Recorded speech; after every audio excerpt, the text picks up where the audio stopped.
Mi esposa vendió todas mis pertenencias mientras yo estaba desplegado, pensando que nunca regresaría. Así que invité a su nuevo novio a cenar. Regresé de la misión y toqué la puerta de mi casa, pero no fue mi esposa quien abrió. En su lugar, había un tipo flaco, güero, que nunca había visto en mi vida, parado allí en bata y con una sonrisa enorme en la cara. Debe ser el plomero. Gracias a Dios. Nuestras tuberías han estado tapadas casi una semana. Ahí fue cuando lo supe. No tenía ni idea de quién era yo. Sí, las tuberías, dije. Y él se hizo a un lado, invitándome a pasar a mi propia casa como si fuera el dueño del lugar. Lo cual, como estaba a punto de descubrir, básicamente lo era. Lo primero que me golpeó fue lo diferente que se veía todo. Mi sillón de piel, desaparecido. Pero lo que me heló la sangre fue ver la medalla al valor de mi padre sobre la repisa, en una vitrina que nunca había visto. Bonita medalla, logré decir acercándome. Así es mi pieza estrella. De hecho, la levantó, dándole vueltas en sus manos como si fuera cualquier baratija. Me la dio mi novia cuando nos mudamos juntos. Dijo que era de cuando su esposo murió en el extranjero. Me vendió un montón de cosas militares a muy buen precio. Se me secó la garganta. Elena vendió la medalla al valor de mi padre muerto mientras a mí me llovían balas en la misión. ¿Y cuánto tiempo llevan juntos?, logré preguntar entre dientes. Se le iluminó la cara. Como 10 meses ya. Yo me había ido a la misión hacía 11 meses. Entonces lo oí. El llanto de un bebé desde la sala. ¿Es tu bebé?, pregunté, tratando de mantener la voz firme. Sí, nuestro pequeño milagro. Sonrió, levantando al bebé. Nació hace 6 semanas. Elena dice que es idéntica a su papá. El mundo me empezó a dar vueltas. Las cosas pasaron rápido entre nosotros, pero como dicen, cuando sabes, sabes. Me forcé a sentir, concentrándome en la medalla para no perder el control por completo. Hermosa familia, logré decir. Dejó al bebé de nuevo en el columpio y luego me estudió por un segundo. Ella llegará en 1 hora más o menos. Deberías conocerla. Le encanta hablar con veteranos. Lo miré, confundido. ¿Cómo supiste que serví?, señaló mi porte. La forma en que estás parado. Postura perfecta incluso mientras revisas tuberías. Mi hermano se paraba así. Murió en una misión hace 5 años. Por la forma en que lo dijo, con ese sonido hueco de dolor mezclado con respeto, supe que era un buen tipo. No tenía idea de que estaba parado en mi casa, sosteniendo la medalla de mi padre, acostándose con mi esposa, criando a una bebé que debió ser mía. Lamento lo de tu hermano, le dije. Y lo decía en serio. Oye, ¿sabes qué? ¿Por qué no regresas a cenar esta noche? Voy a preparar carne asada y a Elena le encantaría conocer a otro veterano. Dice que le ayuda a sentirse conectada con él. De hecho, dije yo, déjame cocinar para ustedes. Como agradecimiento. Insisto, pareció sorprendido pero complacido. ¿En serio? Qué generoso, amigo. Te mostraré la cocina y te ayudaré con lo que necesites. La ironía era palpable. A las 7, sugerí. Yo traigo todo, trato hecho. A Elena le va a encantar esta sorpresa. Después de arreglar de verdad por las tuberías, salí por la puerta principal de mi propia casa y me senté en mi camioneta durante 20 minutos, con las manos temblando. Luego conduje a la base, me puse mi uniforme de gala, el que tiene todas mis condecoraciones de misión, mi insignia de combate, todo. Si Elena quería jugar a la viuda, le daría exactamente lo que pedía. Cuando toqué la puerta a las 7, cargando las bolsas del súper, él respondió con la misma gran sonrisa. Tenía al bebé en brazos, vestido con un mameluco que decía, la consentida de papá. Oye, llegaste, y hasta te pusiste el uniforme de gala. A Elena le va a encantar esto. Siempre dice que desearía haber visto a su esposo en el suyo una vez más. La mesa del comedor estaba puesta para 3. Mi vajilla de bodas, los cubiertos que nos regalaron de compromiso. Entré a mi propia cocina como un invitado y empecé a desempacar la carne. Él sirvió vino en las copas que yo había comprado para nuestro 5º aniversario. Elena debe llegar en cualquier momento, dijo, revisando su teléfono.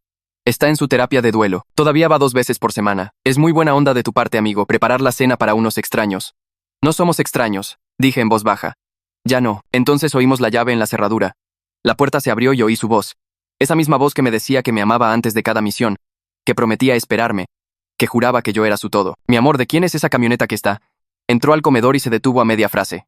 El color desapareció de su rostro como si le hubieran quitado un tapón. La bolsa del súper que traía en las manos cayó al suelo. Los huevos se rompieron. La leche empezó a esparcirse. Se supone que estabas muerto, susurró.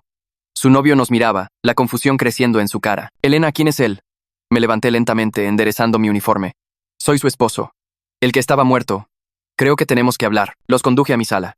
Caminé hasta el centro y me senté en el sillón reclinable café donde solía ver el fútbol cada domingo. David se quedó cerca del sofá, sosteniendo a la bebé contra su pecho, con una mano apoyando su cabeza como si lo hubiera hecho 1000 veces. Elena se quedó congelada junto a la puerta, agarrando el marco como si pudiera caerse sin él.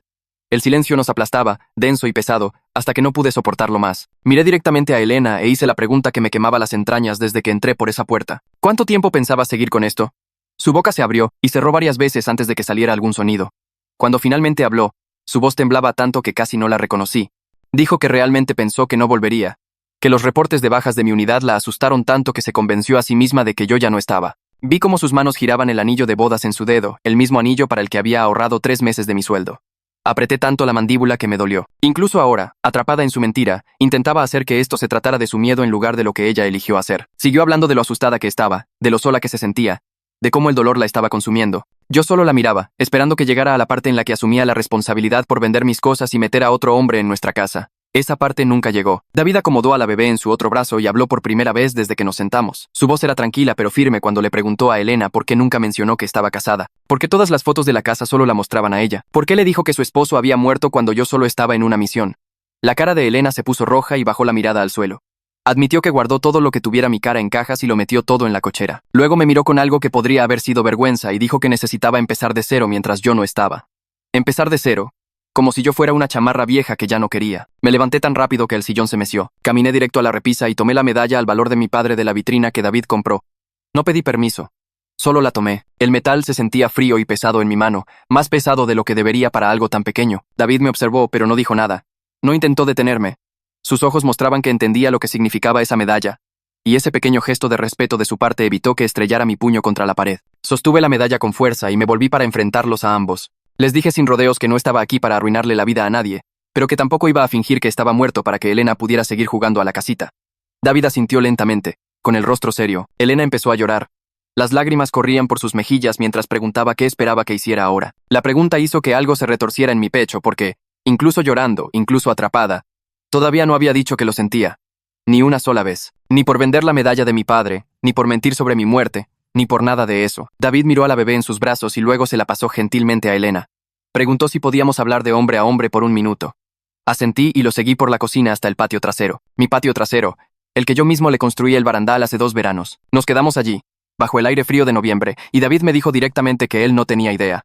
Dijo que todo lo que Elena le contó sobre ser viuda coincidía con cómo actuaba. La terapia de duelo, la forma en que hablaba de su difunto esposo, todo parecía real. Ahora estaba tratando de procesar que la mujer que amaba era alguien completamente diferente de quien él pensaba. Le creí. El dolor en su rostro era demasiado crudo para ser falso. Me encontré explicándole que no estaba enojado con él, solo con toda la situación. Me preguntó qué quería que pasara ahora, y me di cuenta de que en realidad no tenía una respuesta. Solo sabía que no podía dejar que ella siguiera borrándome como si yo nunca hubiera existido. Nos quedamos allí en silencio por un minuto, ambos mirando el jardín que yo solía podar cada fin de semana. Luego volvimos a entrar. Elena estaba sentada en el sofá ahora, meciendo a la bebé y mirando a la nada. Me quedé de pie y establecí algunas reglas básicas. No más vender mis cosas, no más decirle a la gente que estaba muerto. Necesitábamos resolver el lado legal de este desastre. Elena aceptó rápido, demasiado rápido, asintiendo a todo lo que yo decía. Sentí que esperaba que si simplemente aceptaba lo que yo quisiera, yo desaparecería de nuevo y ella podría volver a su nueva vida. Le dije que me quedaría en la base esa noche y que veríamos los detalles mañana, pero que necesitaba una lista de todo lo que vendió y a dónde fue a parar. Su rostro se tensó y empezó a discutir, diciendo que no se acordaba de todo. Antes de que pudiera terminar, David habló. Dijo que él tenía los recibos de las cosas que él compró y que me los enviaría. Lo miré y asentí, agradecido de que al menos una persona en esa habitación estuviera siendo directa conmigo. Antes de irme, necesitaba saber una cosa más. Pregunté sobre las fechas del bebé, cuándo fue concebido, cuándo se enteró Elena de que estaba embarazada. Las matemáticas en mi cabeza dejaban bastante claro que la bebé era de David, pero necesitaba oírlo. El rostro de Elena se puso blanco como el papel. Dijo que no estaba completamente segura porque habíamos tenido una breve visita mía en casa justo antes de que comenzara mi misión. La habitación quedó en silencio absoluto. Sentí que algo frío se extendía por mi pecho, pero mantuve mi rostro impasible. El cuerpo entero de David se puso rígido y miró a Elena como si nunca la hubiera visto antes. Su mano comenzó a temblar y puso a la bebé en su columpio con mucho cuidado, como si temiera dejarla caer. Se volvió hacia Elena, y su voz salió plana y fría cuando preguntó si realmente estaba diciendo que la bebé podría no ser suya. El llanto de Elena empeoró y ella seguía diciendo que pensaba que la bebé era de él. Estaba casi segura, pero no podía jurarlo debido a esa última visita que hice a casa. Vi cómo el rostro de David pasaba por unas 5 emociones diferentes en 10 segundos, aterrizando en algo que parecía dolor mezclado con ira. Preguntó cuándo exactamente fue esa visita, y Elena admitió que fue justo en la época en que quedó embarazada, tal vez una semana o 2 antes. Se sentía como si todo el aire hubiera sido succionado de la habitación. Me obligué a hablar y les dije a ambos que necesitábamos una prueba de paternidad antes de que alguien tomara decisiones sobre custodia, dinero o cualquier otra cosa. David asintió de inmediato, todavía mirando a Elena como si tratara de descifrar quién era ella realmente. Elena comenzó a protestar, diciendo que no importaba porque ella sabía en su corazón de quién era la bebé. La interrumpí y dije, el corazón no vale en un juicio. Los hechos sí, y vamos a lidiar con hechos de ahora en adelante. Abrió la boca para discutir, pero yo ya estaba de pie, harto de esta conversación por esa noche. Caminé hacia la repisa y recogí la medalla al valor de mi padre nuevamente, esta vez guardándola en el bolsillo de mi uniforme, dónde pertenecía. David me vio hacerlo y no dijo ni una palabra, solo me dio un pequeño asentimiento, como si lo entendiera. Saqué mi teléfono y le dije a David que me diera su número para que pudiéramos coordinar la prueba de paternidad y resolver el asunto de las propiedades. Me dictó su número y lo guardé. Se sentía extraño, porque hacía una hora, ni siquiera sabía que este tipo existía. Elena seguía llorando en el sofá, preguntando qué iba a pasar ahora. Pero yo no podía lidiar con sus preguntas. Les dije a ambos que me pondría en contacto en 1 o 2 días, una vez que resolviera algunas cosas. Luego me dirigí a la puerta principal. Salir de mi propia casa se sentía incorrecto en todos los niveles, pero no podía quedarme allí un minuto más. Salí al aire frío de noviembre y cerré la puerta detrás de mí. Era la segunda vez hoy que salía por esa puerta. Pero esta vez tenía la medalla de mi padre en el bolsillo y el número de teléfono de un extraño en mis contactos. Me senté en mi camioneta unos minutos antes de encenderla, solo mirando la casa que solía llamar hogar. La luz del porche estaba encendida, la misma luz que yo había instalado hace 3 años. El buzón todavía tenía nuestro apellido, pero ya nada de eso era mío. Seguía reproduciendo en mi mente a Elena diciendo que necesitaba empezar de cero, como si yo fuera solo un sillón viejo que ya no quería, algo para vender y reemplazar. Arranqué la camioneta y conduje de regreso a la base, tomando el camino largo porque aún no estaba listo para estar cerca de gente. Las calles estaban bastante vacías a esa hora, y solo conduje en piloto automático, mi cerebro tratando de procesar todo lo que había sucedido. Cuando finalmente llegué a la base, fui directamente al edificio de alojamiento temporal, y me registré con el tipo del escritorio. Me dio la llave de una pequeña habitación en el segundo piso y me dijo que el baño estaba al final del pasillo. Subí las escaleras sintiendo que había envejecido unos 20 años en un solo día. La habitación era básica. Solo una cama estrecha, un escritorio y una silla. Me senté al borde de la cama, todavía con mi uniforme de gala, y miré la pared blanca frente a mí. Mi esposa de 7 años le había vendido el honor militar de mi padre muerto a su novio como si fuera una baratija de tianguis. Había metido a otro hombre en nuestra casa. Había tenido a su bebé y le había dicho a todo el mundo que yo estaba muerto. Me recosté en la cama sin siquiera quitarme el uniforme y me quedé mirando el techo. El sueño no llegó fácil. Cada vez que cerraba los ojos, veía la cara de David cuando se dio cuenta de que la bebé podría no ser suya, o la cara de Elena cuando me vio parado en el comedor. Cerca de las 3 de la mañana, finalmente me quedé dormido y soñé que tocaba puertas que no se abrían, que caminaba por mi casa mientras todo desaparecía a mi alrededor. Cuando desperté a la mañana siguiente, mi uniforme estaba arrugado y mi cuerpo dolía como si hubiera estado en una pelea. Me senté y miré alrededor de la diminuta habitación, recordando dónde estaba y por qué. La ira de ayer se había sentado en algo más frío y enfocado. Tomé mi teléfono y comencé a hacer una lista de cada artículo que podía recordar haber tenido. El sillón de piel que mis padres nos regalaron de bodas. Mi equipo de campamento de todos esos viajes antes de la misión. La caja de herramientas con las iniciales de mi papá grabadas en el fondo. Mi colección de libros militares. La cafetera que había comprado con mi primer sueldo. Escribí todo en mi teléfono, cada cosa que podía visualizar. Luego entré a nuestra cuenta bancaria conjunta, la que se suponía que Elena usaría para las facturas mientras yo no estaba. Tomé capturas de pantalla de cada depósito que había hecho por vender mis cosas. $5 pesos aquí, $8 allá. A veces cantidades más pequeñas como $800 o $1.5 pesos.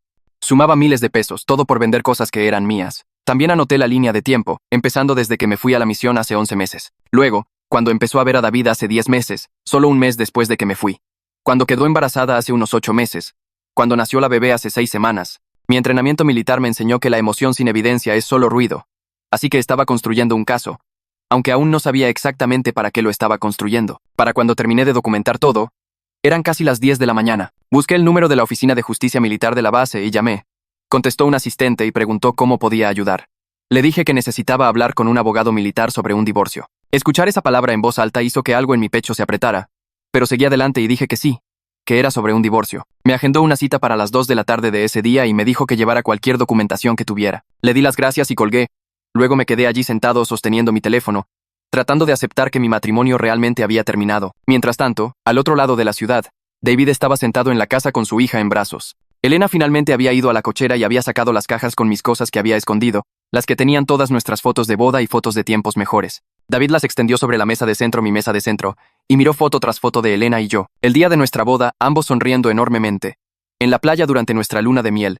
Yo con mi uniforme en varias promociones y ceremonias, Elena besando mi mejilla en alguna fiesta. Cada foto mostraba a una pareja que se veía feliz y sólida, nada que ver con lo que él había encontrado anoche. Puso a la bebé en su columpio y sacó su diario.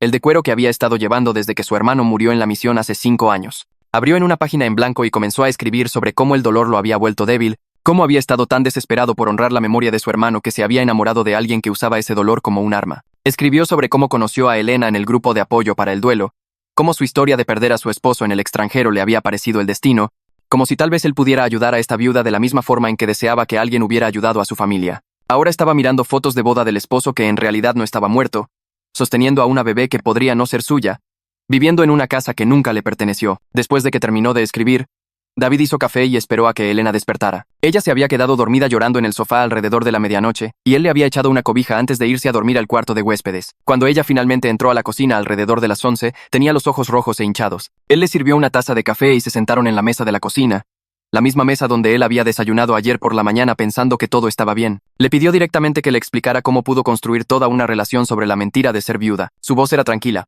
pero tenía un filo que Elena nunca antes había oído. Ella rodeó la taza de café con las manos y comenzó a hablar de lo sola y asustada que estaba durante la misión, cómo cada noticia sobre bajas la hacía estar segura de que yo no volvería. Dijo que cuando lo conoció en el grupo de duelo, la mentira simplemente creció por sí sola, alimentada por su miedo de que yo realmente muriera allá. David escuchó sin interrumpir, con el rostro impasible. Cuando ella terminó, él hizo la pregunta que lo había estado carcomiendo toda la noche. ¿Alguna vez me amaste de verdad? ¿O solo fui conveniente? ¿Solo alguien para llenar el espacio vacío en tu vida? Elena juró que sí lo amaba, que sus sentimientos eran reales aunque la forma en que comenzaron estuviera mal. Intentó tomar su mano sobre la mesa, pero él se retiró. Él negó con la cabeza y le dijo que necesitaba espacio para pensar, que no podía confiar en nada de lo que ella decía en este momento, cuando toda su base estaba construida sobre mentiras. ¿Cómo podía creer que sus sentimientos eran reales cuando todo lo demás había sido falso? Elena comenzó a rogarle que no la dejara, recordándole sobre la bebé, sobre la vida que habían construido juntos. Pero David la interrumpió y dijo que él estaría allí para su hija sin importar lo que dijera la prueba de paternidad, porque él no era el tipo de hombre que abandona a un niño, pero necesitaba averiguar si podía quedarse con una mujer que había mentido sobre algo tan grande, tan importante. Se levantó de la mesa y le dijo que iba a empezar a buscar su propio lugar, un lugar donde pudiera pensar con claridad sin estar rodeado de recordatorios de todas las mentiras. Después de que Elena volvió a dormirse en el sofá, David recorrió la casa con nuevos ojos, comenzando en la cochera donde guardaba sus herramientas. Abrió la caja de herramientas roja que había comprado en la ferretería hacía 6 meses y pasó los dedos por el mango, recordando lo orgulloso que había estado de tener finalmente un juego completo. Pero ahora se preguntaba de quién había sido la caja de herramientas que estaba allí antes. ¿Qué había pasado con las herramientas del dueño anterior? Se movió al patio trasero donde estaba el asador, el que él mismo había ensamblado un sábado soleado mientras Elena miraba desde el porche con una limonada. El manual de instrucciones todavía estaba en el compartimento de abajo, con su letra en la tarjeta de garantía. Todo lo masculino en esta casa o provenía de él o era tan genérico que podría pertenecer a cualquiera. Volvió a entrar y revisó el closet del pasillo donde guardaba su equipo de campamento, la tienda, los sacos de dormir y la estufa portátil que había comprado, pensando que harían viajes familiares una vez que la bebé creciera. En la recámara, su ropa colgaba en el closet junto a los vestidos de Elena, sus zapatos alineados en su lado del piso, pero no había fotos de otro hombre, ni evidencia de que alguien más hubiera vivido allí, ni pertenencias sobrantes que no encajaran. Entonces lo golpeó, realmente lo golpeó, que Elena me había borrado por completo. Había vendido todo lo que yo poseía como si yo ya me hubiera ido, como si mi existencia fuera solo inventario para liquidar. Sacó su teléfono y comenzó a escribirme un mensaje, sus pulgares moviéndose rápido sobre la pantalla. El mensaje llegó mientras yo estaba sentado en mi camioneta afuera de la oficina de vivienda de la base, mirando papeles para el alojamiento temporal. El mensaje de David era largo, varios párrafos pidiendo disculpas por vivir en mi casa, dormir en mi cama, beneficiarse de mi pérdida aunque no lo supiera. Dijo que se sentía enfermo sabiendo que había estado exhibiendo la medalla al valor de mi padre como un trofeo, usando el honor de mi padre muerto en su repisa mientras a mí me disparaban en el extranjero. Luego dijo que quería ayudarme a recuperar todo, que había guardado cada recibo de cuando Elena le vendió cosas o cuando compraron cosas juntos. Comenzó a enviar fotos, capturas de pantalla de transferencias de Mercado Pago y conversaciones de mensajes de texto con dueños de casas de empeño y gente en Facebook Marketplace. Las revisé, viendo mi sillón de piel vendido por $5, mi equipo de campamento por $2.5, mis libros y DVDs por $300 cada uno. Había recibos de una venta de garaje donde Elena aparentemente había vendido mis uniformes militares, mis fotos de misiones, mis monedas de desafío de varias unidades. Mis manos temblaban tanto que casi dejó caer el teléfono. Le respondí diciéndole que no lo consideraba responsable, que ambos éramos víctimas de las decisiones de ella de diferentes maneras. Le agradecí por los recibos y le dije que me ayudarían a documentar todo para los abogados. Luego le pregunté si estaba dispuesto a hacer la prueba de paternidad, porque necesitábamos saber la verdad antes de que alguien tomara decisiones legales sobre custodia o manutención. Su respuesta llegó en menos de un minuto, diciendo que ya había buscado clínicas en la zona, que había encontrado una que hacía citas el mismo día y que podíamos ir cuando yo estuviera listo. Le dije que les llamaría mañana para organizarlo. Esa tarde tuve mi cita con la Oficina de Justicia Militar, reuniéndome con un capitán llamado Campos en una pequeña oficina que olía a café y papel viejo. Tendría unos 40 años. Con cabello entrecano y el tipo de expresión tranquila que te hacía pensar que había escuchado todas las historias horribles que existen. Me senté frente a su escritorio y le conté todo, empezando por mi llegada a casa y encontrar a David en mi puerta, pasando por la confrontación de la cena, el descubrimiento del bebé, enterarme de las ventas. El capitán Campos escuchó sin interrumpir, tomando notas en un bloc legal amarillo, su rostro sin mostrar mucha reacción. Cuando terminé, dejó su pluma y se reclinó en su silla. Me dijo directamente que la mayor parte de lo que sucedió era ley civil, no jurisdicción militar, pero que podía guiarme para proteger mis derechos y ayudarme a entender el proceso de divorcio. Le pregunté qué podía hacer sobre el hecho de que Elena vendiera mis cosas, si eso era ilegal, o si simplemente estaba fastidiado porque estábamos casados. Campos explicó que vender mi propiedad sin mi consentimiento se llamaba disposición indebida de bienes, lo cual era ilegal. Pero conseguir que se presentaran cargos penales sería complicado ya que estábamos casados y técnicamente era propiedad en sociedad conyugal dentro de la casa. Dijo que mi mejor opción era documentar todo para un tribunal civil y posiblemente presentar una denuncia policial para crear un registro oficial, incluso si no conducía a cargos penales. La documentación ayudaría a probar la intención maliciosa y respaldaría una reclamación civil de restitución. Pregunté sobre la casa en sí, si tenía derecho a volver a mudarme o si necesitaba su permiso ya que ella había estado viviendo allí con David. Campos me dijo que legalmente también era mi hogar.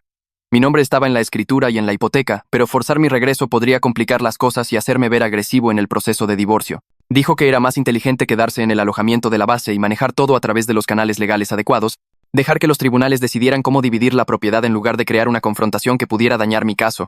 Me recomendó contactar a un mediador civil para iniciar las negociaciones de separación antes de solicitar el divorcio, alguien que pudiera ayudarnos a dividir la propiedad sin una batalla judicial desagradable. Estuve de acuerdo porque, sinceramente, no quería alargar esto por meses o años. Solo quería recuperar mis cosas y mi vida, como fuera que eso se viera ahora. Campos también sugirió que presentara una denuncia ante la policía local por la disposición de bienes, no necesariamente para que arrestaran a Elena, sino para tener documentación oficial que pudiera respaldar una demanda civil más adelante. Me dio el nombre de un detective, Reyes, que manejaba delitos contra la propiedad y tenía experiencia con casos militares.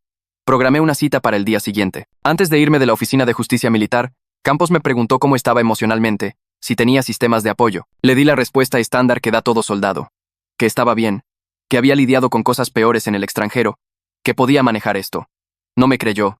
Lo supe por la forma en que cambió su expresión. Me entregó una tarjeta de los servicios de salud mental de la base y dijo que el trauma por traición era un trauma real, que volver a casa y descubrir que tu esposa te había declarado muerto y vendido tu vida no era algo que simplemente aguantas solo. Tomé la tarjeta y la guardé en mi bolsillo, agradeciéndole por su tiempo. Esa noche, Elena condujo a su cita regular de terapia con la licenciada Guerrero, una consejera que había estado viendo desde unos meses después de mi misión.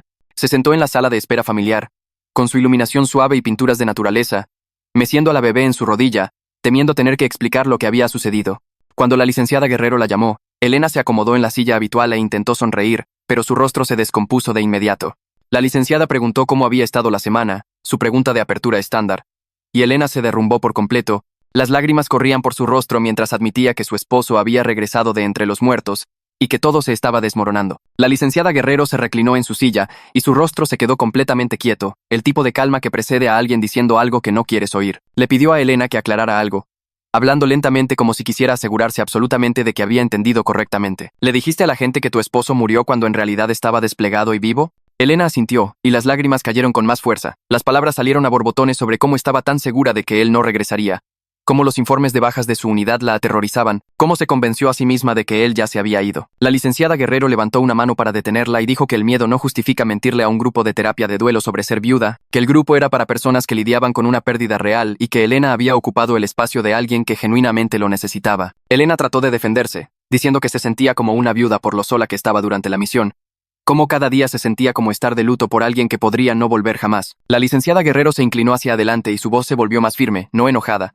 pero tampoco suave. Señaló que Elena no solo le mintió a extraños en un grupo de apoyo, sino que construyó toda una relación con David basada en una viudez falsa, vendió las pertenencias de su esposo, incluidos honores militares, y dejó que otro hombre se mudara a la casa conyugal mientras su verdadero esposo estaba en una zona de riesgo. La cara de Elena se descompuso e intentó explicar que no planeó nada de eso, que conocer a David en el grupo de duelo simplemente sucedió y la mentira creció a partir de ahí. Pero la licenciada Guerrero la interrumpió de nuevo. Preguntó directamente si Elena entendía que estas acciones tenían problemas legales más allá de los sentimientos heridos, que tomar la propiedad de alguien y venderla se llama disposición indebida, y que mentir sobre hechos importantes en una relación podría considerarse fraude. Elena admitió que no pensó tan a futuro, que solo quería dejar de sentirse abandonada y asustada todo el tiempo, quería sentir que alguien se preocupaba por ella. La licenciada escribió algo en sus notas y luego le dijo a Elena que sus próximos pasos debían incluir honestidad total.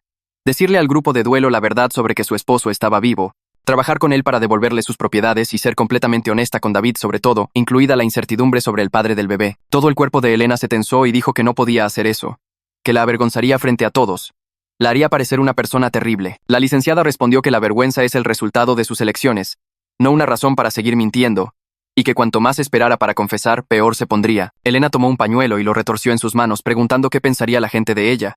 ¿Cómo podría enfrentar al grupo de duelo de nuevo? La licenciada dijo que ese era problema de Elena, que ella creó esta situación al mentir, y ahora tenía que lidiar con las consecuencias, y que tal vez perder algunas relaciones era el precio por engañar a personas que confiaron en ella. Luego, la licenciada sacó el tema del bebé, señalando que en este momento había dos hombres que podrían ser el padre, y que la niña merecía saber la verdad sobre su familia y obtener el apoyo adecuado de quien resultara ser su padre biológico. Le dijo a Elena que aceptara la prueba de paternidad de inmediato y que comenzara a pensar en cómo manejar la custodia y la crianza de una manera que pusiera a la bebé primero, en lugar de la comodidad de Elena. Elena preguntó qué debía hacer con David, si debía tratar de arreglar la relación y hacerle entender por qué hizo lo que hizo. La licenciada negó con la cabeza y dijo que eso no era lo importante en este momento, que ser responsable y cumplir con la ley importaba más que salvar una relación construida sobre mentiras. Si la relación sobrevivía después de la honestidad total, tendría que ser completamente reconstruida, lo que significaba que Elena necesitaba dejar de tratar de controlar lo que todos pensaban y comenzar a lidiar con la realidad. La sesión terminó con Elena aceptando redactar un mensaje para el grupo de duelo, aunque se veía descompuesta por ello. A la mañana siguiente, me reuní con el detective Reyes en la estación de policía y le expliqué todo, comenzando desde que me desplegaron hace 11 meses. Le mostré la línea de tiempo de cuando me fui versus cuando Elena comenzó a ver a David, los estados de cuenta bancarios que mostraban los depósitos por vender mis cosas y la lista de artículos que sabía que faltaban. El detective Reyes tomó notas cuidadosamente en una pequeña libreta, haciendo preguntas sobre artículos específicos y su valor, si tenía fotos o recibos que demostraran la propiedad. Explicó que como estábamos casados, la situación de la propiedad se complicaba, ya que técnicamente ella tenía acceso legal a las cosas de la casa, pero vender artículos con obvio significado personal, como la medalla al valor de mi padre, podría argumentarse como una disposición malintencionada incluso entre cónyuges. Estuvo de acuerdo en abrir un informe oficial y documentar todo, lo que ayudaría en un tribunal civil incluso si los cargos penales no llegaban a ninguna parte. Saqué la lista que David me había enviado de todo lo que le compró a Elena, completa con recibos y fotos, y el detective pareció realmente impresionado. Dijo que ese nivel de ayuda por parte del novio era inusual, y haría mucho más fácil rastrear mis pertenencias y averiguar qué se vendió versus qué todavía tenía Elena. Hizo copias de toda la documentación de David y la agregó al archivo. Luego, el detective Reyes preguntó si quería presentar cargos por algo más, como fraude o robo de identidad, o algo relacionado con que ella le dijera a la gente que yo estaba muerto. Me quedé allí pensando en eso por un momento, imaginando a Elena siendo arrestada o yendo a juicio, y me di cuenta de que no quería eso. Le dije que solo quería recuperar mi propiedad y que mi matrimonio terminara sin más drama, que meterla en la cárcel no me devolvería el año que me robó ni mejoraría nada de esto. Él asintió como si entendiera y dijo que mantendría el informe abierto y activo, lo que significaba que si cambiaba de opinión más tarde o si surgía nueva información, podríamos agregarla. El detective Reyes cerró su libreta y se reclinó en su silla, estudiándome por un momento antes de hablar. Me dijo que él personalmente visitaría algunas de las casas de empeño y compradores en línea para verificar las ventas y obtener declaraciones de ellos sobre cómo Elena presentó los artículos. Dijo que incluiría todo en su informe oficial, lo cual tendría peso si esto alguna vez llegaba a un tribunal civil o si decidía presentar cargos más adelante. Luego agregó algo que me hizo enderezarme. Dijo que si Elena cooperaba devolviendo artículos o pagando una restitución, eso se vería mucho mejor para ella si los fiscales alguna vez se involucraban o si un juez tuviera que tomar decisiones sobre la división de bienes. La forma en que lo dijo dejó claro que me estaba dando una ventaja, un hecho que podría usar para presionar a Elena a hacer lo correcto sin necesidad de amenazarla directamente. Le di las gracias y comencé a recoger mis papeles, listo para irme, cuando él se levantó y rodeó su escritorio. Su voz cambió, se volvió más tranquila y personal. Me dijo que él también era veterano, que sirvió 2 misiones antes de convertirse en policía, y que lamentaba que esto fuera lo que encontré al volver a casa. Dijo que ningún soldado debería tener que pelear una guerra en el extranjero y luego volver a casa para pelear otra en su propia casa. Ese pequeño reconocimiento de otra persona que sirvió, que entendía lo que significaba la misión y lo que debería haber sido volver a casa, me golpeó más fuerte de lo que esperaba. Se me apretó la garganta y tuve que desviar la mirada, concentrándome en el reloj de la pared hasta que pude confiar de nuevo en mi voz. Le di la mano, logré decir gracias y salí de la estación con mi carpeta de documentación presionada contra mi pecho como una armadura. Llegué a mi camioneta en el estacionamiento y me quedé allí sentado durante 10 minutos completos, con las manos aferradas al volante, tratando de procesar la simple amabilidad de alguien diciendo que lamentaba lo que me había pasado. No debería haber importado tanto, pero lo hizo.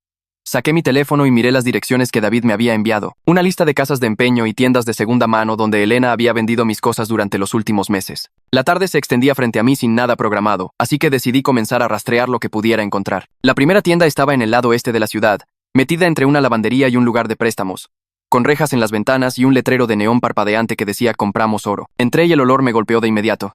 Esa mezcla particular de polvo, electrónicos viejos y desesperación que todas las casas de empeño parecían compartir. Un tipo detrás del mostrador levantó la vista de su teléfono, de mediana edad, con barba y ojos cansados, y preguntó si necesitaba ayuda. Saqué la foto que David me había enviado de mi caja de herramientas y le pregunté si todavía la tenía.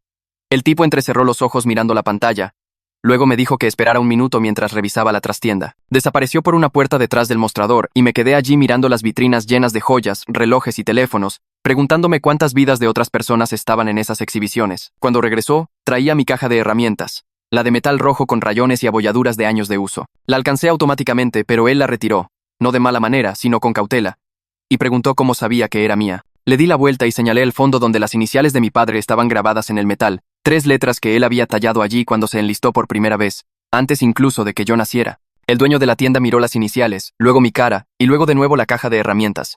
Preguntó si yo era militar y le dije que acababa de regresar de la misión. Asintió lentamente y dijo que la había comprado hacía 3 meses a una mujer que afirmó que era de su difunto esposo. Buscó sus registros en una computadora que parecía más vieja que yo, confirmó la fecha y la cantidad que había pagado, y me dijo que no podía simplemente devolvérmela porque había pagado buen dinero por ella. Le expliqué la situación, cómo mi esposa vendió mis cosas mientras yo estaba desplegado, cómo estaba trabajando con la policía para recuperar todo. Escuchó sin interrumpir.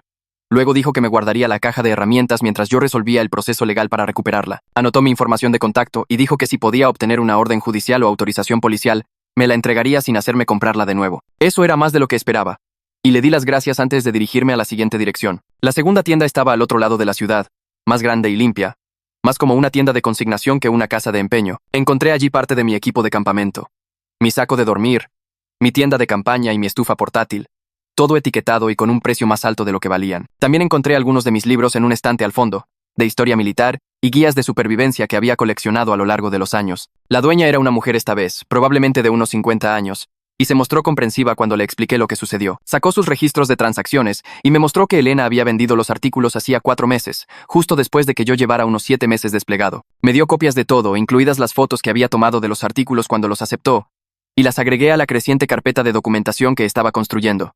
Pero también me dio las malas noticias. Mi sillón de piel y la mayoría de los muebles se habían ido a compradores privados a través de anuncios en línea, vendidos en Facebook Marketplace y Mercado Libre, y esos eran mucho más difíciles de rastrear. Dijo que las personas que compran muebles a vendedores privados rara vez guardan registros, e incluso si los encontraba, recuperar los artículos sería casi imposible sin llevar a cada comprador a un juicio de menor cuantía. Sentí el peso de esa realidad asentarse sobre mí, la comprensión de que algunas cosas simplemente se habían ido para siempre. Le di las gracias por los registros y salí de la tienda sintiéndome más pesado que cuando entré.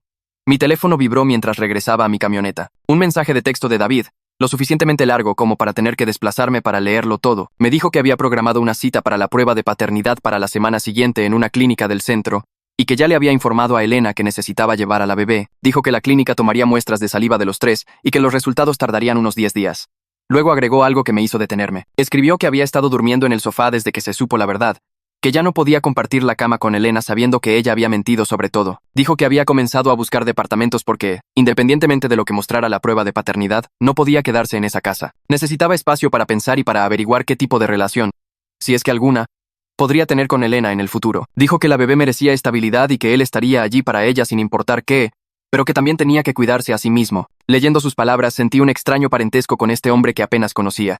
Ambos estábamos tratando de averiguar cómo avanzar desde los escombros que Elena había creado. Le respondí agradeciéndole por manejar la logística de la prueba y preguntándole si estaba bien. Su respuesta llegó rápidamente, brutalmente honesta, de una manera que me hizo respetarlo más. Escribió que no estaba bien. Estaba de luto por la relación que pensaba que tenía, mientras intentaba estar presente para una bebé que podría no ser suya biológicamente. Dijo que ya amaba a esa niña, que había estado allí desde que nació. Le había cambiado los pañales. La había paseado por la noche y le había cantado para dormirla. La idea de que ella podría no ser su hija se sentía como perder a su hermano de nuevo, como si todo lo que amaba le fuera arrebatado. Pero también dijo que no podía ignorar la posibilidad, no podía pretender que la línea de tiempo no planteara preguntas. Me quedé mirando su mensaje durante mucho tiempo antes de responder. Le dije que entendía ese sentimiento de pérdida más de lo que deseaba, que sabía lo que era que te arrancaran el futuro que habías planeado y lo reemplazaran con algo que nunca pediste. Le dije que lo estaba manejando mejor de lo que la mayoría de la gente lo haría, que cuidar de la bebé mientras establecía límites con Elena demostraba verdadera fuerza. Su respuesta fueron solo 2 palabras. Gracias. Al día siguiente busqué la información de contacto de la licenciada Lara, la mediadora civil que el capitán Campos había recomendado. Su sitio web decía que se especializaba en divorcios militares y disputas de propiedad, lo que parecía casi demasiado perfecto.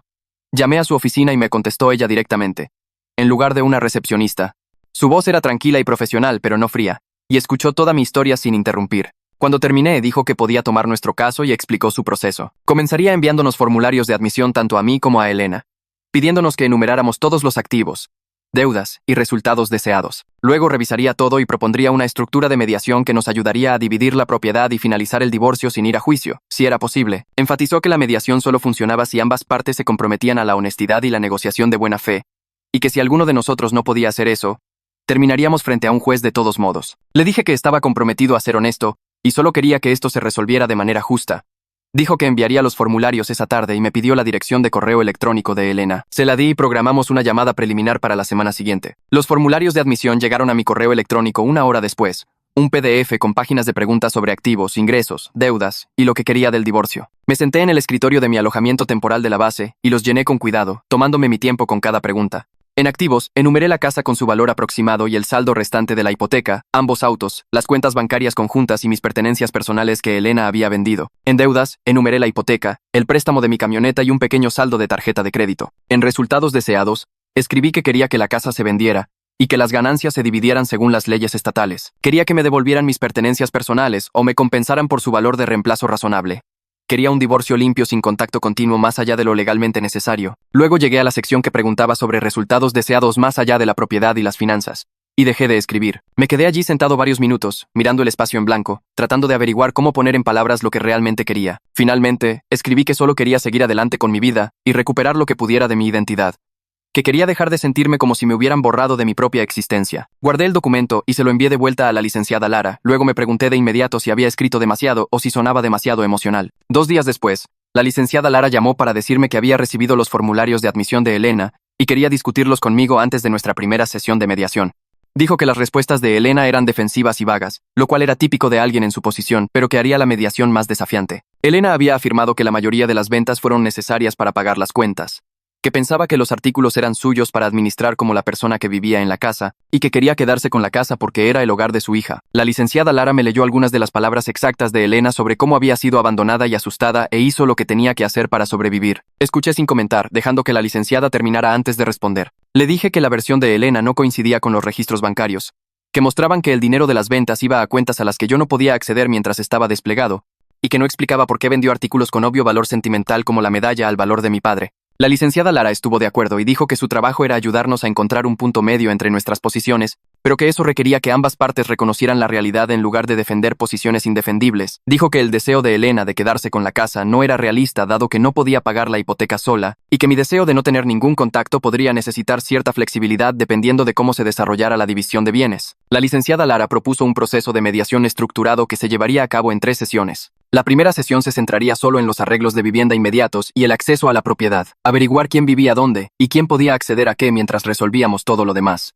La segunda sesión abordaría la división de activos y deudas, incluida la venta de la casa y mi propiedad personal. La tercera sesión finalizaría los términos del divorcio y crearía un acuerdo de separación que podríamos presentar ante el tribunal. Enfatizó nuevamente que esto solo funcionaba si tanto Elena como yo nos comprometíamos a la honestidad y la negociación de buena fe, y que si no podíamos llegar a un acuerdo, terminaríamos en un litigio, lo que costaría más dinero y tomaría más tiempo.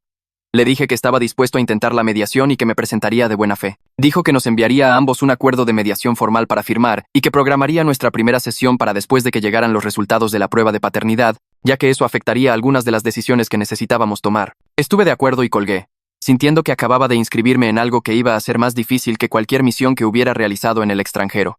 Llamé a la licenciada Lara al día siguiente y le dije que estaba listo para comenzar la mediación cuando ella pudiera programarla. Dijo que se pondría en contacto con Elena y me avisaría con las fechas. 2 días después, la licenciada Lara volvió a llamar para decir que Elena se había negado inicialmente, pero que su terapeuta la convenció de participar, y que teníamos nuestra primera sesión programada para la semana después de que llegaran los resultados de la paternidad. Le di las gracias y colgué, sintiendo que me acababa de comprometer a correr hacia algo que quería evitar. Elena se sentó en el consultorio de la licenciada Guerrero esa misma semana, retorciendo las manos en su regazo mientras la licenciada sacaba un bloc de notas. La licenciada Guerrero le dijo que era hora de empezar a hacer las cosas bien, empezando por el grupo de terapia de duelo. La cara de Elena se puso pálida y preguntó si realmente tenía que decírselo. ¿No podía simplemente dejar el grupo en silencio? La licenciada Guerrero negó con la cabeza y dijo que irse sin explicación era solo otra forma de engaño, que la verdadera responsabilidad significaba enfrentar a las personas a las que les había mentido y darles la verdad. Elena empezó a llorar, pero la licenciada Guerrero le pasó el bloc de notas y le dijo que empezara a redactar un mensaje. Durante los siguientes 40 minutos, Elena escribió y reescribió, tratando de encontrar palabras que no la hicieran sonar completamente terrible. Seguía añadiendo frases sobre lo asustada que estaba y lo sola que se sentía, pero la licenciada Guerrero las tachaba cada vez. El mensaje final fue corto y directo. Admitía que había mentido sobre ser viuda, que su esposo estaba vivo y se estaban separando, y que lamentaba haber engañado al grupo. La licenciada Guerrero lo leyó una vez más, hizo que Elena quitara la palabra pero de 2 frases y le dijo que lo enviara antes de salir del consultorio. El dedo de Elena temblaba mientras presionaba enviar en su teléfono, publicando el mensaje en el grupo privado. En cuestión de minutos, empezaron a llegar respuestas. Algunas personas escribieron mensajes de apoyo, diciendo que entendían que el dolor hacía que la gente hiciera cosas extrañas y que esperaban que encontrara paz. Otros estaban enojados, diciendo que había quitado apoyo y simpatía, que debería haber ido a viudas reales y pidiéndole que abandonara el grupo inmediatamente. Algunas personas simplemente la eliminaron de sus amigos sin hacer comentarios. Elena vio cómo se acumulaban las notificaciones, su cara enrojeciendo con cada una, y finalmente puso su teléfono boca abajo en el sofá. La licenciada Guerrero le preguntó cómo se sentía, y Elena dijo que se sentía humillada y expuesta. La licenciada asintió y le dijo que eso era apropiado, que había violado la confianza de estas personas y que tenían todo el derecho a estar molestos con ella. Elena preguntó si la licenciada pensaba que era una persona terrible, y la licenciada dijo que no, pero que había hecho algunas cosas terribles y ahora tenía que vivir con los resultados de esas elecciones. David se sentó en el consultorio de su propio terapeuta al otro lado de la ciudad, mirando la pared mientras su terapeuta esperaba pacientemente a que empezara a hablar. Finalmente, David dijo que ni siquiera sabía por dónde empezar, que todo lo que pensaba que era verdad resultó ser mentira. Su terapeuta le pidió que empezara por lo que más le dolía. David habló de su hermano, de cómo perderlo en la misión había dejado un agujero enorme en su vida que nunca sanó realmente. Dijo que cuando conoció a Elena en el grupo de apoyo para el duelo y escuchó su historia sobre perder a su esposo en el extranjero, sintió que el destino los unía, como si pudiera honrar a su hermano cuidando de esta viuda que entendía la pérdida militar. Su terapeuta le preguntó si sentía que Elena había usado su dolor en su contra. David guardó silencio durante mucho tiempo antes de decir que sí, que ella había encontrado su punto débil y había construido toda su relación sobre él. Pero luego habló de la bebé, de cuánto amaba a su hija desde el momento en que nació, y de lo asustado que estaba de que la prueba de paternidad dijera que no era suya. Su terapeuta le ayudó a separar esas dos cosas, señalando que su amor por la bebé era real aunque la relación con Elena estuviera construida sobre mentiras, y que podía ser un buen padre independientemente de lo que pasara con Elena. David preguntó qué haría su hermano en esta situación, y su terapeuta le devolvió la pregunta. David dijo que su hermano nunca huía de las cosas difíciles. Nunca abandonaba a las personas que lo necesitaban y siempre intentaba hacer lo correcto, incluso cuando le costaba algo. Su terapeuta le preguntó si David se veía a sí mismo haciendo esas mismas cosas ahora, y David se dio cuenta de que sí, se estaba manteniendo involucrado con la bebé, estableciendo límites con Elena e intentando manejar todo este desastre con algún tipo de honor. El día de la prueba de paternidad llegó un martes por la mañana frío. Conduje hasta la clínica y me estacioné junto al auto de David, que reconocí de todas esas veces que lo había visto en mi cochera. Entramos a la sala de espera al mismo tiempo sin planearlo y nos saludamos con un asentimiento. Elena ya estaba allí, sentada en un rincón con la bebé y un portabebé a sus pies, llenando formularios en una tabla. La sala de espera tenía sillas de plástico, revistas viejas y una televisión que pasaba las noticias sin sonido. Me senté en el lado opuesto de la habitación de Elena, lo más lejos que pude mientras seguía estando en el mismo espacio. David se sentó entre nosotros, más cerca de Elena pero no justo a su lado, y cargó a la bebé cuando empezó a quejarse. Nadie habló. Los únicos sonidos eran la bebé haciendo ruiditos, papeles susurrando y la recepcionista tecleando. Observé a David mecer a la bebé suavemente y me pregunté qué estaría pensando, si esperaba que la prueba dijera que era suya o si lo temía. Elena seguía mirándonos a ambos como si quisiera decir algo pero no pudiera encontrar qué. Después de unos 15 minutos, una técnica nos llamó. Todos nos levantamos y la seguimos por un pasillo hasta una pequeña habitación con un mostrador y algunos suministros. La técnica explicó el proceso rápidamente, diciendo que tomaría una muestra del interior de la mejilla de cada uno y de la bebé, que no dolería y que solo tomaría unos minutos. Empezó conmigo, pasando el hisopo por el interior de mi boca y sellándolo en un tubo con mi nombre. Luego David, luego Elena y luego la bebé, que lloró un poco pero se calmó rápido. La técnica etiquetó todo con cuidado y nos dijo que los resultados tardarían de 7 a 10 días hábiles y que los recibiríamos por correo electrónico y correo postal. Dijo que los resultados mostrarían el porcentaje de probabilidad para cada padre potencial y que cualquier cosa por encima del 99% se consideraba concluyente. Le dimos las gracias y salimos juntos al estacionamiento, Elena luchando con la pañalera mientras David cargaba el portabebé. Terminé junto a David en nuestros autos y nos miramos por un segundo, ambos agotados por el peso de la espera y la incertidumbre. Le dije a David que, sin importar lo que dijeran los resultados, respetaba cómo estaba manejando todo, manteniéndose involucrado con la bebé mientras establecía límites con Elena. Pareció sorprendido, como si no esperara que le dijera nada amable. Me dio las gracias y dijo que había estado pensando mucho en lo que haría su hermano si estuviera aquí. Le pregunté cómo era su hermano, y toda la cara de David cambió, se suavizó. Dijo que su hermano era el tipo de persona que nunca se echaba para atrás a la hora de hacer lo correcto, incluso cuando era difícil, que se tomaba la responsabilidad en serio y no ponía excusas. Dijo que su hermano se habría quedado por la bebé sin importar qué, porque eso es lo que hacen los buenos hombres. No huyen cuando las cosas se complican. Asentí y le dije que su hermano sonaba como alguien con quien me hubiera gustado servir. David sonrió un poco y dijo que creía que a su hermano también le habría caído bien. Luego se subió a su auto y se fue. y yo me senté en mi camioneta unos minutos antes de encender el motor. Durante la siguiente semana, me concentré en cosas prácticas que realmente podía controlar. Busqué departamentos cerca de la base y encontré uno pequeño de una recámara en el segundo piso de un edificio antiguo, nada lujoso pero limpio y barato. Firmé el contrato de arrendamiento y me mudé básicamente sin nada, ya que aún no tenía muebles. Dormía en un colchón inflable y comía en platos de cartón. Seguí yendo a mis sesiones de terapia con el doctor Salinas 2 veces por semana. También comencé a investigar qué podría hacer después del ejército. Si quería quedarme o hacer la transición al trabajo civil, qué tipo de trabajo querría siquiera. Tener tareas y listas ayudaba a evitar que mi cerebro diera vueltas en círculo sobre Elena, la bebé y todo lo que había perdido. El doctor Salinas notó durante nuestra siguiente sesión que parecía más tranquilo, y le dije que era porque estaba tomando acción en lugar de solo reaccionar a todo lo que Elena había hecho. Dijo que eso era bueno, que reclamar el control sobre mi propia vida era una parte importante de la curación de la traición. El doctor Salinas pasó mucho tiempo en nuestras sesiones hablando sobre la identidad y cómo la mía se había enredado con mi matrimonio y mis cosas. Señaló que Elena había tratado de borrarme vendiendo todo lo que probaba que yo existía, pero yo seguía aquí. Seguía siendo la misma persona que sirvió con honor y volvió a casa con vida. Dijo que la medalla al valor era importante porque me conectaba con mi padre, pero no era lo que me hacía hijo de mi padre. Lo que me hacía su hijo era cómo vivía, cómo manejaba situaciones difíciles, cómo trataba a las personas incluso cuando me lastimaban. Me preguntó qué pensaba que diría mi padre sobre cómo estaba manejando toda esta situación, y tuve que pensar en eso por un rato. Finalmente, dije que mi padre probablemente me diría que me defendiera, pero que no me amargara, que recuperara lo que era mío, pero que no destruyera a la gente en el proceso. El doctor Salinas asintió y dijo que sonaba como si ya estuviera haciendo eso. En nuestra siguiente sesión, admití algo que no había querido decir en voz alta. Le dije al doctor Salinas que una parte de mí había querido volver a casa con la familia que dejé atrás, y descubrir lo del bebé me había golpeado más fuerte de lo esperado porque me mostró toda la vida que Elena construyó mientras yo no estaba. Aunque sabía que la bebé probablemente no era mía, había una parte estúpida de mí que se había imaginado volviendo a casa con un hijo, siendo padre, teniendo esa vida familiar normal de la que muchos hablaban durante la misión. El doctor Salinas se inclinó hacia adelante y dijo que ese dolor era real y válido, que estaba de luto no solo por mi matrimonio, sino por el futuro que había imaginado tener. Pero también dijo que no podía criar a un hijo que no era mío solo porque estaba triste por lo que pudo haber sido, que la bebé merecía un padre que estuviera allí para ella, no por la idea de ella. Sabía que tenía razón, pero aún así dolía aceptar que la prueba de paternidad probablemente cerraría esa puerta por completo. Los resultados de paternidad llegaron un martes por la mañana. Estaba sentado en mi nuevo departamento tomando café en un vaso de papel, porque todavía no tenía vajilla de verdad, cuando apareció la notificación de correo electrónico en mi teléfono. Mis manos temblaron un poco mientras lo abría. Los resultados eran claros y simples. David era el padre biológico, con un 99,9% de certeza. Me quedé allí sentado un minuto entero, mirando los números en la pantalla. Una parte de mí se sintió aliviada porque significaba que no habría batalla por la custodia, ni complicadas peleas legales por un bebé. Pero otra parte de mí sintió una profunda tristeza, como si el último hilo posible que me conectaba con Elena acabara de romperse por completo. La bebé no era mía. El matrimonio había terminado. Todo en mi antigua vida se había ido, excepto las cosas que pudiera recuperar de las casas de empeño. Dejé el teléfono y miré alrededor de mi departamento vacío, tratando de averiguar qué se suponía que debía sentir. Volví a tomar mi teléfono y le envié un mensaje de texto a David para preguntarle si él también había recibido los resultados. Respondió en un minuto diciendo que sí, que los había recibido. Dijo que estaba aliviado de tener claridad finalmente, después de semanas de no saber. Me dijo que estaba comprometido a ser un padre completo para su hija, pasara lo que pasara.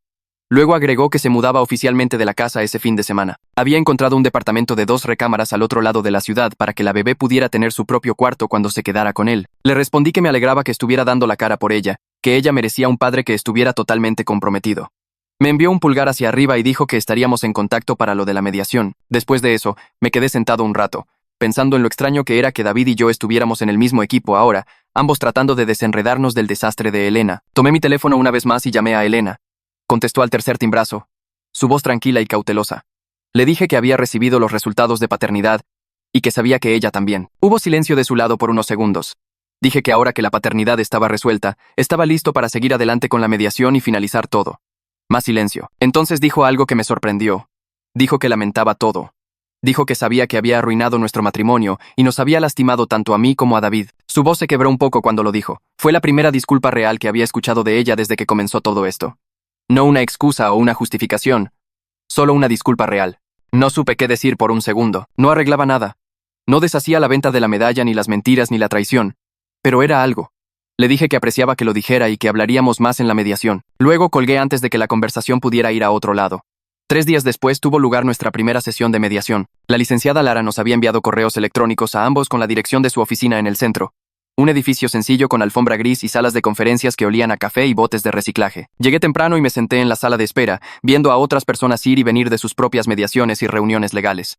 Elena llegó justo a tiempo, luciendo cansada y nerviosa. No nos hablamos en la sala de espera. La licenciada Lara salió y nos hizo pasar a ambos a una sala de conferencias con una mesa larga y sillas a ambos lados.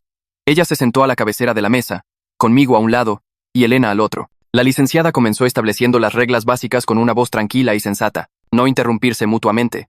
No ataques personales ni sacar a relucir peleas antiguas.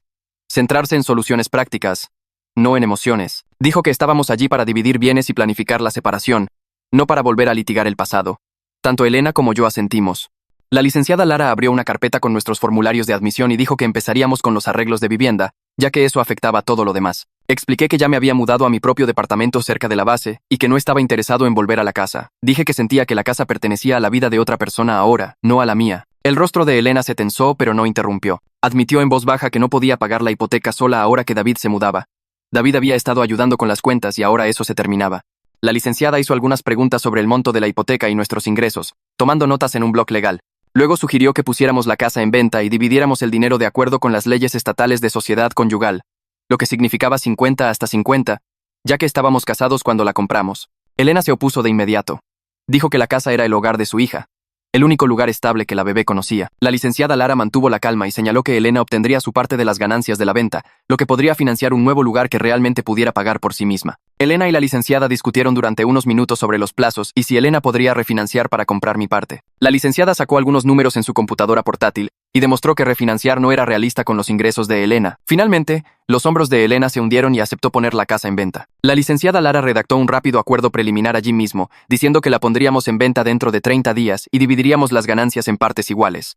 Ambos lo firmamos. Luego, la licenciada pasó al siguiente punto, que era mi propiedad personal. Saqué la lista completa que había estado construyendo durante semanas, cada artículo que podía recordar, desde la medalla al valor de mi padre, hasta mi equipo de campamento, mis libros y herramientas. También tenía la documentación de las casas de empeño donde había rastreado cosas. El informe oficial del detective Reyes sobre la disposición de bienes y las fotos que David me había enviado de los recibos. Deslicé copias sobre la mesa tanto para la licenciada como para Elena. La licenciada Lara le pidió a Elena que rindiera cuentas del dinero de la venta de mis cosas. Elena sacó estados de cuenta bancarios, sus manos temblando un poco mientras los ordenaba. Mostró que la mayor parte del dinero se destinó a pagos de la hipoteca, facturas de servicios públicos, comestibles y artículos para la bebé. La licenciada Lara revisó los estados de cuenta cuidadosamente, comparando las fechas de los depósitos con las fechas de las facturas. Luego comenzamos a negociar lo que Elena me debía. La licenciada sugirió un plan de restitución. Elena devolvería cualquier artículo que aún estuviera en su posesión, como algunos libros y herramientas que aún no había vendido. Ella pagaría las tarifas de recuperación para sacar los artículos de las casas de empeño que aún estuvieran disponibles. Para los artículos que no se pudieran recuperar, como mi sillón de piel o cosas vendidas a compradores privados, me pagaría en función del valor de reemplazo razonable. La licenciada buscó precios comparables en línea para algunos de los artículos más grandes mientras estábamos sentados allí. Acordamos que Elena me haría pagos durante 12 meses, y el dinero provendría de su parte de la venta de la casa. La licenciada Lara escribió todo en su computadora portátil e imprimió un acuerdo temporal que cubría todos estos puntos. Tanto Elena como yo lo leímos y luego firmamos. Toda la sesión había durado casi 3 horas. Mientras guardábamos nuestros papeles y nos preparábamos para irnos, Elena preguntó en voz baja si podíamos hablar en privado solo un minuto. Miré a la licenciada Lara, quien asintió y salió de la habitación. Elena y yo nos quedamos allí, en lados opuestos de la mesa de conferencias. Me miró con los ojos rojos y dijo que sabía que había destruido nuestro matrimonio y cualquier confianza entre nosotros. Dijo que esperaba que algún día pudiera perdonarla. Pensé en eso por un segundo. Luego le dije honestamente que no sabía si alguna vez la perdonaría por vender la medalla de mi padre o por mentir sobre mi muerte. Pero también le dije que estaba eligiendo no ser consumido por la ira al respecto. Estaba eligiendo seguir adelante con mi vida en lugar de quedarme atascado en lo que ella hizo. Era lo mejor que podía ofrecer en ese momento. Ella asintió lentamente, secándose los ojos. Luego, ambos salimos de la sala de conferencias y nos dirigimos a nuestros autos separados sin decir nada más.